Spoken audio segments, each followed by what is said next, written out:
მოგესალმებით.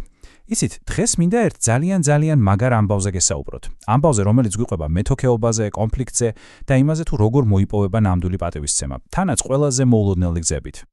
მოდით, თავიდანვე დავსვათ კითხვა, რომელიც ფაქტობრივად მთელი ამ ისტორიის გულშია. აბა, დაფიქრდით, რითი იმსახურებ პატივისცემას?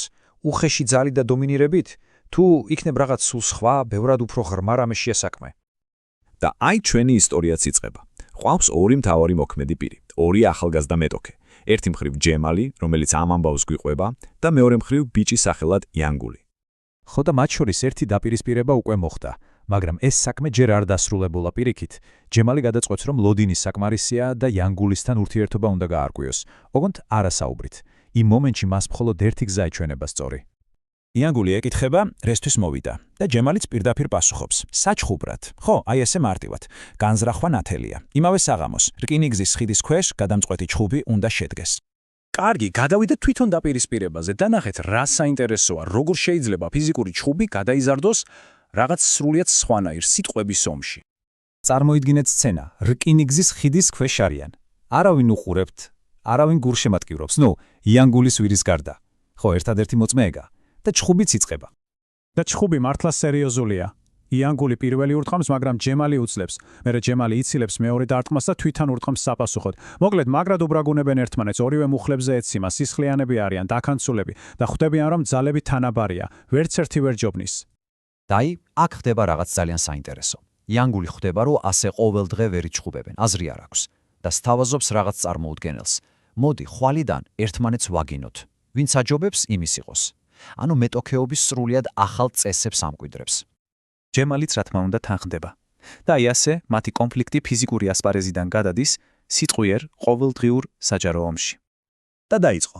ყოველ დღე სხვა ბიჭების თვალწინ იწყებოდა ერთი და იგივე სცენა. ერთი დაუწახებდა: "ჯემალ ვირისთავო!" მეორე კი უბრუნებდა: "იანგული, ბერძენო მემწვანილე." ეს გახდათ მათი ყოველდღიური რიტუალი, უცნაური წარმოდგენა, რომელსაც ყველა ესწრებოდა.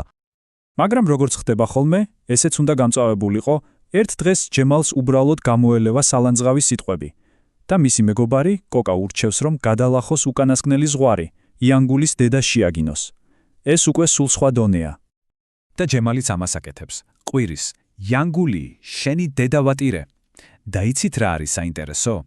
იანგული არ იბნევა და ზუსტად იგივეს უბრუნებს, ოღონდ ბერძნულად. და წარმოგიდგენიათ, ნახევარი წელი, მთელი ნახევარი წელი. ეს ფრაზების გაცვლა-გამოცვლა გახდა მათი ყოველდღიური მისალმება. ეს იყო მათი ომის დადასტურება. უცნაური რიტუალი, რომელიც ჩხუბით დაიწყო და ყოველდღიურობად იქცა. და აი მივადექით კულმინაციას, ისტორიის ყველაზე მნიშვნელოვან გარდამტეხ მომენტს. ერთ ჩვეულებრივ მზიან დღეს, როცა თამაშის ყველა წესი უბრალოდ ჰაერში აორთქლა. ჯემალი ხედავს, რომ იანგული მეგობრებთან ერთად თამაშობს. ჩვეულების ამებ, ყოველგვარი დაფიქრების გარეშე თავის მისალმებას უყვირის. იანგული, შენი დედა ვატირე. ის ელოდება საპასუხო, უკვე ზეპირად ნასწავლ ფრაზას ბერძნულად, მაგრამ ამჯერად პასუხი არ არის. იანგული უბრალოდ ჩუმადა. შეხედავს ჯემალს, მერე თავს დახრის და მიდის. უსიტყვოდ. ჯემალისთვის ეს შოკია. დაბნეულია, მაგრამ თან ფიქრობს, რომ აი როგორც იქნა, გატეხა. გაიმარჯვა. ანუ მართლა გაიმარჯვა ჯემალმა? მას ასე გონია, რომ ამდენი ხნის ბრძოლის შემდეგ როგორც იქნა თავისი გაიტანა. მაგრამ აი აქ ვლინდება ყველაზე მთავარი. იანგულის დუმილის ნამდვილი მიზეზი. მოგვიანებით მეგობარი კოკა უხსნის ყველაფერს. თურმე იანგულის უკითხავს მისთვის ჯემალის დედის შესახებ. კოკას უთქვამს, რომ ის გარდაცვლილია. იმიტომ არ შეგაგინა ეუბნება კოკა. აი ეს არის მთელი ამბის გული. იანგულის დუმილი სისუსტე კი არა, წარმოუდგენელად ღრმა პატივისცემის ნიშანი იყო. და იმ მომენტში ჯემალისთვის ყველაფერი იცვლება, როგორც თვითონ ამბობს, იმ დღიდან იგი 1-10 გაიზარდა ჩემს თვალში. ის ხვდება, რომ ნამდვილი გამარჯვებული იანგულია და მან გაიმარჯვა არა ჩხუბით, არამედ ჩხუბზე უარის თქმით. ხედავთ რა საოცარი ტრანსფორმაცია. ის რაც იყო ყოველდღიური შეურაცხყოფების ომი, გახდა მდუმარე, ურთიერთოპატივისცემა.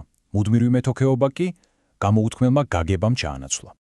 და ამის შემდეგ მათ შორის ომის სამუდამოდ დამთავრდა. საინტერესოა, რომ ისინი არასდროს გამხდარან ახლო მეგობრები არა. უბრალოდ ქუჩაში რომ ხვდებოდნენ, ერთმანეთს თავს უკრავდნენ, უღიმოდნენ. ეს იყო. მეთოქეობა ჩაანაცვლა ღირსების რაღაც დაუწერელმა კოდექსმა, რომელიც ორივე მიცოდა და ორივე პატივს სცემდა. საბოლოო ჯამში ეს ისტორია გვითხოვებს ერთ ძალიან მნიშვნელოვან კითხვას, არა, როდის არის ნამდვილი გამარჯვება? ბრძოლაზე უარის თქმა, იქნებ უდიდესი ძალა სწორედ იმის ცოდნაშია, თუ როდის უნდა დადო იარაღი და არა იმაში, თუ როგორ მოიგო ბრძოლა.